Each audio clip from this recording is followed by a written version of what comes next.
আসসালামু আলাইকুম রহমতুল্লাহ, স্বাগতম জানাচ্ছি ইংভ্লগ বাংলা চ্যানেলে।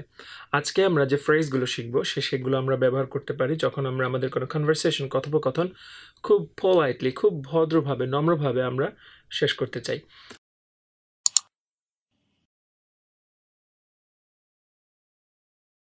আমরা জানি কথোপকথনের একটা শুরু থাকে এবং শেষও থাকে।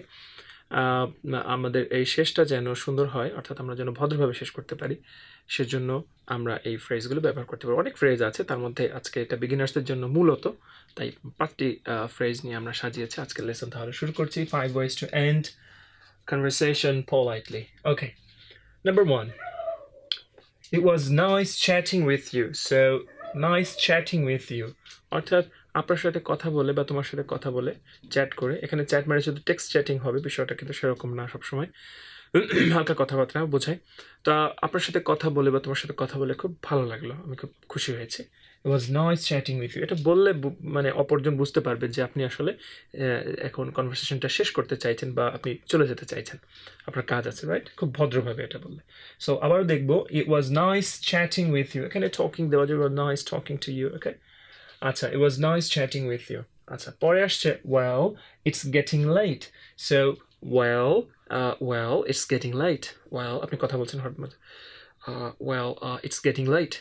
এখানে well কিন্তু একটা ফিলার ওয়ার্ড। ফিলার ওয়ার্ড হলো, আমরা পরবর্তীতে টেনে লেসন আনবো ইনশাল্লাহ, এরকম বেশ কিছু ওয়ার্ড বা ফ্রেজ আছে যেগুলো ফিলার হিসেবে ব্যবহার হয়। ফিলার হলো, ধরেন আমরা কোনো কথার মাঝে আমাদের একটু সাইলেন্ট হয়ে যেতে হয়, তো এই সাইলেন্সগুলো এড়ানোর জন্য নেটিভ স্পিকাররা বেশ কিছু শব্দ কম বেশি ব্যবহার করে থাকেন, এগুলোকে বলে ফিলার। এটা আমাদের বাংলা ভাষাতেও আছে, যেমন আমরা মাঝে মাঝে বলি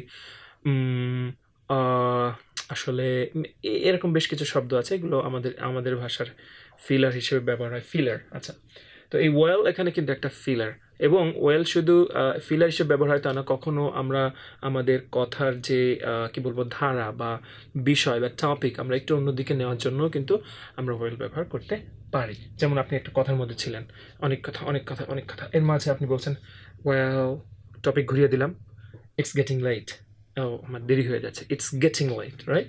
ইটস গেটিং লেট, খুব সুন্দর একটা টার্ম আমরা ব্যবহার করতে পারি। নাম্বার 3, এনিওয়ে, ঘুরাই দিলাম কথাটা, রাইট? বা টপিকটা নিয়ে আসলাম কার দিকে? আমার দিকে। এরপর কি বলছি? I should get going. So get going এই শব্দটা আপনার কম ব্যবহার হয়, আমরা অনেক কম ব্যবহার করি, বাট এটা খুব ভালো, ইনফর্মাল পরিবেশে খুব বেশি ব্যবহার হয় এটা।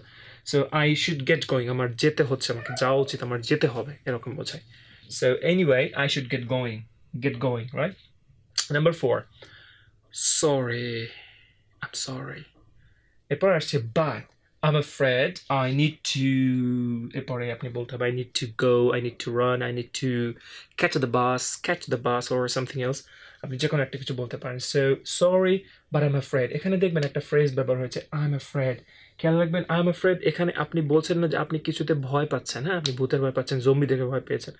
এখানে I'm afraid হলো নেটিভ স্পিকাররা ব্যবহার করেন মূলত তখন যখন ভদ্রভাবে কোনো একটা জিনিসকে একটু নেতিবাচক কোনো উত্তর দিতে হয়। যেমন আমি আরেকটা উদাহরণ দিই, আমি যদি আপনাকে প্রশ্ন করি যে তোমার বাবা বাসায় আছেন, বা কাউকে প্রশ্ন করি যে তোমার বাবা বাসায় আছেন, তো ধরো দেখা গেল যে তার বাবা বাসায় নেই, তখন সে বলতে পারে না, বাসায় নেই। কিন্তু এটা যদি সে এভাবে বলে, I am afraid he is not available, আমি দুঃখিত, আসলে আই এম অ্যাফ্রেড, মানে আমার বলতে খারাপ লাগছে, বাট এটা সত্য যে বাবা বাসায় নেই। সো আই এম অ্যাফ্রেড বললে, আপনি নেগেটিভ কোনো কিছু বলার সময় আই এম অ্যাফ্রেড বললে জিনিসটা আরও সুন্দর হয়, ঠিক আছে? আমরা বলবো, ব্যবহার করবো ইনশাআল্লাহ। So I am afraid I need to go, or যেটা আপনার প্রয়োজন। And the last one is I am sorry, এটা কিন্তু ফর্মাল মনে রাখতে হবে, ফর্মাল। আচ্ছা, ফর্মাল, ওকে, FOR, ফর্মাল। আচ্ছা, I am sorry, last one, I'm sorry to cut you off, but I actually got to run. একটা একটু বড়, বাট এখানে দারুণ কিছু শেখার বিষয় আছে। Number 1, cut you off, to cut you off, এটা একটা ফ্রেজ, এবং আরেকটা হলো গটা। আচ্ছা, প্রথমে বলি cut you off, এটার অর্থ হলো ইন্টারাপ্ট করা, হ্যাঁ, একটু বাধা দেওয়া, ব্যাপারটা লিখে দিই, interrupt. So I'm sorry to interrupt you, আমি আপনাকে ইন্টারাপ্ট করার জন্য দুঃখিত, কিন্তু I actually got a one, এখানে দুইটা অর্থ হয়, একটা হচ্ছে have got a, আর একটা হচ্ছে have got to. So কেউ যদি বলে I gotta run, that means I have got to go. তার মানে আমাকে যেতে হবে এখনই, আমার সময় নেই, আমার জরুরি কাজ আছে, আমাকে ছেড়ে দিন, বা I'm sorry but আমাকে যেতে হবে. So gotta. So to cut you off, আমি বাক্যটা আবার পড়ছি. I'm sorry to cut you off, but I actually gotta run. I'm sorry to cut you off, but I actually gotta run.